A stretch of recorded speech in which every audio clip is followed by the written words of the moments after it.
बात यूपी की कर लेते हैं। कांग्रेस महासचिव प्रियंका गांधी ने प्रवासी मजदूरों पर दिए बयान को लेकर योगी आदित्यनाथ पर निशाना साधा है। प्रियंका गांधी ने कहा कि अगर योगी के बयान को आधार माना जाए तो यूपी में कोरोना के 10 लाख मरीज हो जाते हैं, जबकि योगी सरकार के आंकड़ों के मुताबिक ये सिर्फ 6000 है। प्रियंका गांधी ने योगी पर इशारों ही इशारों में आंकड़ों की बाजीगरी का आरोप भी लगाया है। प्रियंका ने कहा, ट्वीट के माध्यम से दरअसल ये निशाना साधा है और वो ट्वीट भी देखिए क्या कहा है प्रियंका गांधी ने।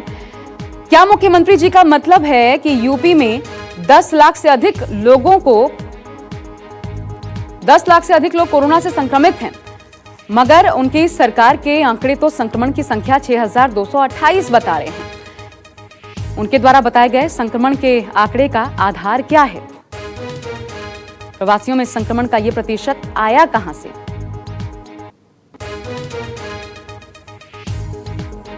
क्या ये आंकड़े उत्तर प्रदेश सरकार के अन्य आंकड़ों की तरह ही अप्रमाणित और गैर जिम्मेदार हैं?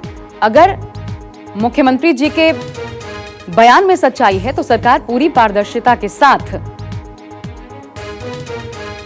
टेस्टिंग, संक्रमण के डेटा और अन्य तैयारियों को जनता से साझा करे, यह प्रियंका गांधी ने कहा है योगी सरकार पर निशाना साधते हुए। दरअसल आपको हम बता दें कि एक वेबिनार में प्रियंका गांधी ने जो निशाना साधा है वो है क्यों।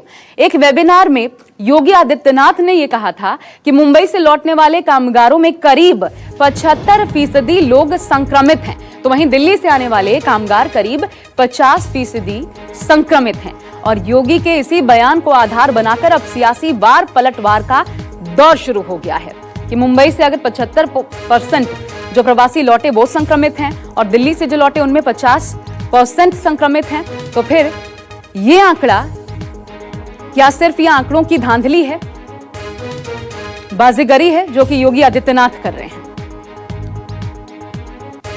और इसी बयान को आधार बनाकर प्रियंका गांधी ने अब योगी सरकार को निशाने पर लिया है। मुंबई से आने वाला जो भी कामगार है उसमें से 75% लोग ऐसे हैं जिनमें संक्रमण है।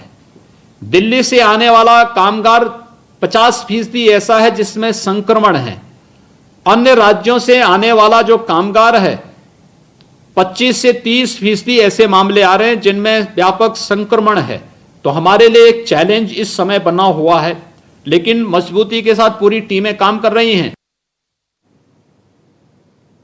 अशोक तिवारी का रुख कर लेते हैं, मेरे साथ मेरे सहयोगी जुड़ रहे हैं।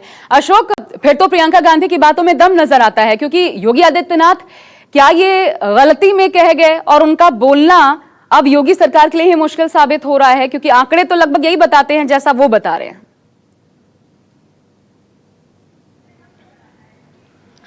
देखिए, दरअसल एक वेबिनार में मुख्यमंत्री योगी आदित्यनाथ का ये संबोधन है जिसको खुद प्रियंका गांधी ने ट्वीट किया है और उसके बाद योगी सरकार को कटघरे में भी खड़ा करने की कोशिश की गई है।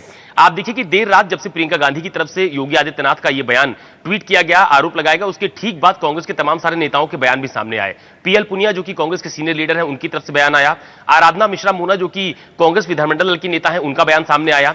विधान परिषद में कांग्रेस के नेता दीपक सिंह का बयान सामने आया। तो पूरी कांग्रेस पार्टी की तरफ से उत्तर प्रदेश की सरकार को घेरने की कोशिश जरूर की गई इस मुद्दे पर। लेकिन सबसे अहम बात यह है कि आप देखिए कि चाहे श्रमिकों को बस उपलब्ध कराने का मामला हो या फिर कोरोना संक्रमण के दौरान जो सरकारी आंकड़े जारी किए जा रहे हैं उस पर सवालिया निशान लगाने का मामला हो, कांग्रेस पार्टी किसी भी मुद्दे पर पीछे रहना नहीं चाहती है। और आप देखिए कि शायद यही वजह है कि उत्तर प्रदेश में जो लगातार, चाहे समाजवादी पार्टी की बात कीजिए, चाहे बहुजन समाज पार्टी की बात कीजिए, नहीं वो राजनीति तो होगी अशोक, वो राजनीति तो होगी और उसका जो भी आधार है, लेकिन बड़ी बात यह है कि वास्तविकता क्या है। क्या सही में आंकड़े लाख को पार कर चुके हैं? 6228 ये आधिकारिक आंकड़े सरकार की तरफ से दिए जा रहे हैं, लेकिन अगर 75% मुंबई से, दिल्ली से आने वाले 50%, फिर तो बातों में दम नजर आता है कि क्या टेस्टिंग नहीं कराई गई?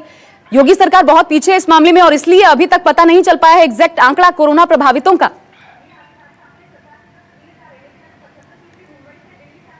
देखिए, दरअसल रोज यूपी सरकार की तरफ से जो शाम को एक प्रेस कॉन्फ्रेंस की जाती है जिसमें खुद अपर मुख्य सचिव अवनीश अवस्थी प्रेस कॉन्फ्रेंस करते हैं, उसमें रोज सरकारी आंकड़ा जारी किया जाता है टेस्टिंग को लेकर, कोरोना संक्रमित मरीजों की संख्या को लेकर। कल भी जब ये प्रेस कॉन्फ्रेंस की गई थी तो सरकारी तौर पर ये पुष्टि की गई थी, जितनी भी टेस्टिंग हुई है उस लिहाज से लगभग 6500 लोगों में कोरोना संक्रमण की पुष्टि हुई थी। हालांकि ठीक होने वाले मरीजों की संख्या में भी काफी इजाफा हुआ है, यह दावा सरकार की तरफ से किया जाता है। अब चूंकि श्रमिकों का मामला है और उसको लेकर मुख्यमंत्री योगी आदित्यनाथ के बयान का ट्वीट यानी वीडियो वीडियो का ट्वीट भी कांग्रेस पार्टी की तरफ से किया गया है। और आज सुबह ही योगी सरकार की तरफ से एक ट्वीट किया गया, उसमें यह स्पष्ट किया गया कि उत्तर प्रदेश में जो भी श्रमिक आ रहे हैं उनके लिए रोजगार के साधन उपलब्ध करवाए जा रहे हैं, वो उत्तर प्रदेश। जी, मैं रोक रही हूं, थोड़ा सा आपको रोकना पड़ रहा है यहाँ पर मुझे, अशोक बने रहिएगा। दरअसल प्रवासी मजदूरों पर योगी के बयान पर समाजवादी पार्टी और बहुजन समाज पार्टी ने भी हमला किया है। कांग्रेस के बाद ये दोनों पार्टियां भी मुखर नजर आ रही हैं। दोनों दलों ने इस बयान को लेकर योगी पर प्रवासी मजदूरों का अपमान करने का आरोप लगाया है। सुनिए।